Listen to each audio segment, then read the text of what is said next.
सुप्रभात छात्रों।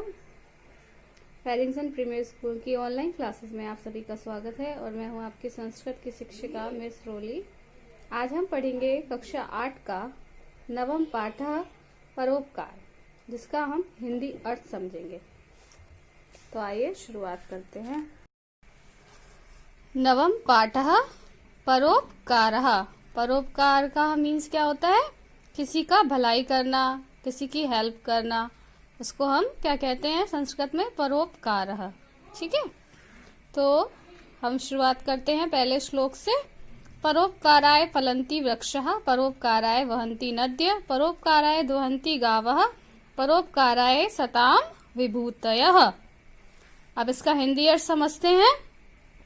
परोपकाराय फलन्ति वृक्षः, परोपकार के लिए ही वृक्ष फल देते हैं। परोपकाराय वहन्ति नद्यः, परोपकार के लिए ही नदियां बहती हैं। परोपकाराय दुहन्ति गावः, और परोपकार के लिए ही गाय दूध देती है। परोपकाराय सताम विभूतया, अर्थात यह शरीर भी संता विभूतया, अतः का अर्थ क्या हुआ? यह शरीर भी परोपकार के लिए ही मिला है। ठीक है, फिर से एक बार देख लीजिए। परोपकार के लिए ही वृक्ष फल देते हैं, परोपकार के लिए ही नदियां बहती हैं, परोपकार के लिए ही गाय दूध देती है, और परोपकार के लिए ही यह शरीर भी मिला हुआ है। ठीक है, अब सेकंड श्लोक देखिए।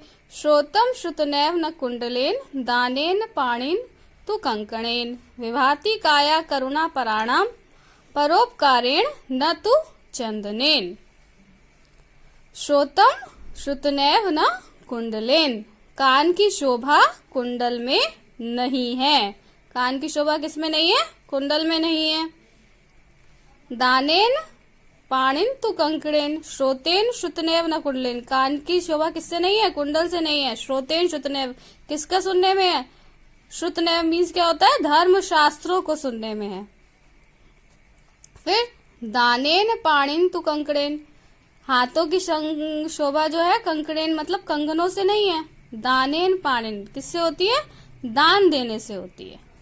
विभाता है काय करुणा पराणाम, इसी प्रकार विभाता है काय करुणा पराणाम, जिनकी काया जो होती है करुणा परायण होती है ना, तो वो शोभा पाती है। काया मीन्स क्या होता है? शरीर।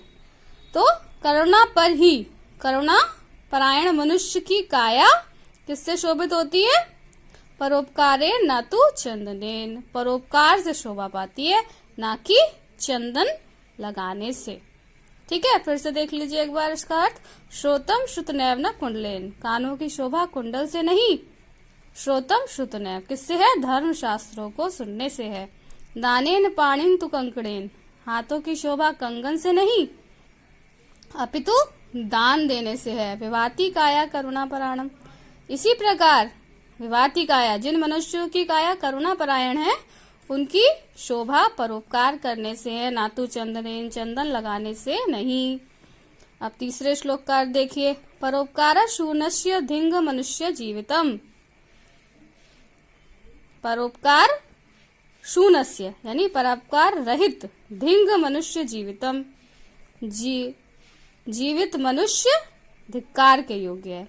परोपकार शून्य यानी परोपकार रहित मनुष्य जो है वो कैसा है? जीवित भी धिक्कार के योग्य है।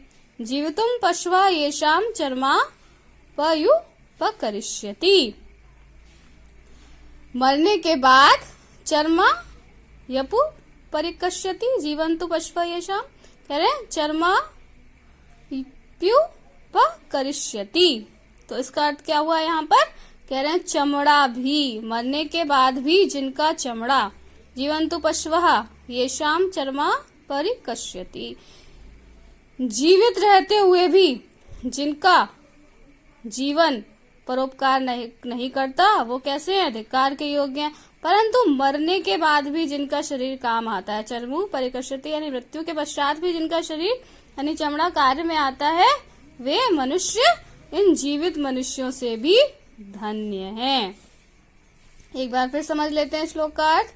परोपकार शून्यस्य धिंग मनुष्य जीवितम जीवंतु पश्वः, परोपकार शून्य, परोपकार रहित मनुष्य का जीवन जीवित भी धिक्कार के योग्य है।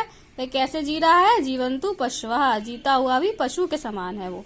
ये शाम चर्मा प्यू करिष्यति मीन्स, और मरे हुए व्यक्ति का चमड़ा भी अगर कार्य में आ जाए, शरीर मरने के पश्चात भी कार्य में आ जाए, तो वह इन जीवित मनुष्यों से श्रेष्ठ है। अब श्लोक नंबर 4 देखते हैं हम लोग। भवन्ति नम्रा सतरेव फलोद्गमे नवां भुविं रविलंबिना अनुदत्ता सत्पुरुषः समृद्धिभिः स्वभाव एवेश परोपकारिणाम। क्या कह रहे हैं? भवन्ति नम्रा स्तरे फलोद्गमे, फल लगने के बाद, फलोद्गमे मतलब फल लगने के बाद, नम्रा स्तरे वृक्ष कैसे हो जाते हैं? नम्र हो जाते हैं। नवाम भुवि रवि लंबिना, और नवाम भुवि क्या? पानी भरे बादल, पानी भरे बादल जो होते हैं वो क्या हो जाते हैं? रवि लंबिना, आकाश में नीचे की तरफ आ जाते हैं। अनुदत्ता सत्पुरुषा समृद्धि भी, अच्छे, उसी प्रकार अच्छे और समृद्ध पुरुष गर्विष्ठ नहीं बनते। अनुदत्ता सत्पुरुषा समृद्धि भी, अच्छे सत्पुरुष समृद्धशाली लोग कैसे नहीं बनते? गर्वित नहीं होते। स्वभाव एवेश परोपकारिणाम, उनका स्वभाव कैसा ही रहता है? परोपकार के योग्य ही रहता है। अर्थात हम इसको बोल सकते हैं कि उनका स्वभाव ही परोपकार पूर्ण होता है। फिर से देख लीजिए एक बार श्लोक को। भवन्ति नम्रा स्तरे फलोद्गमे, फल लगने पर वृक्ष जो होते हैं नम्र हो जाते हैं, झुक जाते हैं। नवाम भी रवि लंबना, जल भर जाने पर बादल जो होते हैं वो नीचे की तरफ आ जाते हैं।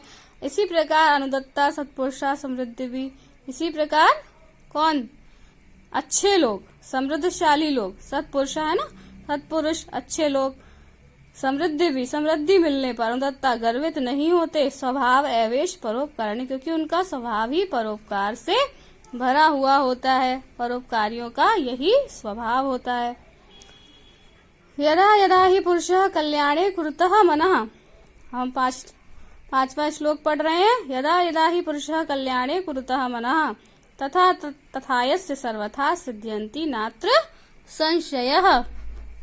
कह रहे हैं यदा यदा ही पुरुषः, जैसे जैसे पुरुष कल्याणे कुरुतः मनः, शुभ कार्यों की तरफ बढ़ता है, धार्मिक अनुष्ठानों में अपना मन लगाता है, तथायस्य सर्वथा, वैसे वैसे उसके सभी कार्य अर्थात प्रयोजन सिद्ध्यन्ते नात्र संशय, सिद्ध होते जाते हैं अर्थात पूर्ण होते जाते हैं। एक बार फिर देख लीजिए। यदा यदा ही पुरुष, जैसे जैसे पुरुष कल्याणे कुरुतः मना, अपने मन को कल्याणे कुरुतः, अपने कल्याण में लगाना शुरू कर देते हैं या धार्मिक अनुष्ठानों में लगाना शुरू कर देते हैं।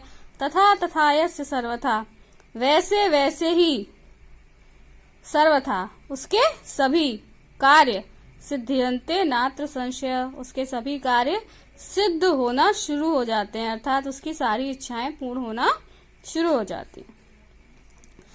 अब आते हैं हम 6 नंबर ऑफ श्लोक पर। अष्टादश पुराणेषु व्यासस्य वचन द्वयम् परोपकारः पुण्याय पापाय परिपीडनम्। अष्टादश पुराणेषु 18 पुराणों में व्यासाय वचन द्वयम्, महर्षि व्यास ने वचन दिया है। क्या वचन दिया है? परोपकाराय पुण्याय पापाय परपीडनम, दूसरों का उपकार करने से, परोपकार मतलब दूसरों की अच्छाई करने से, भलाई करने से, पुण्याय क्या होता है? पुण्य होता है। और पापाय परपीडनम, पाप देने से, कष्ट देने से, दुख देने से हमें क्या मिलता है? हमारे जीवन में भी कष्ट आता है। इसी को हम कह सकते हैं एक और कहावत के थ्रू कि परहित सरस धर्म नहीं भाई और पर पीड़ा सम नहीं अधिकाई। एक बार फिर से श्लोक का समझ लीजिए। अष्टादश पुराणों यानी 18 पुराणों में महर्षि व्यास जी ने क्या कहा है? वचन द्वयम, क्या लिखा है? सिर्फ 2 बातें कही हैं, 2 वचन दिए हैं।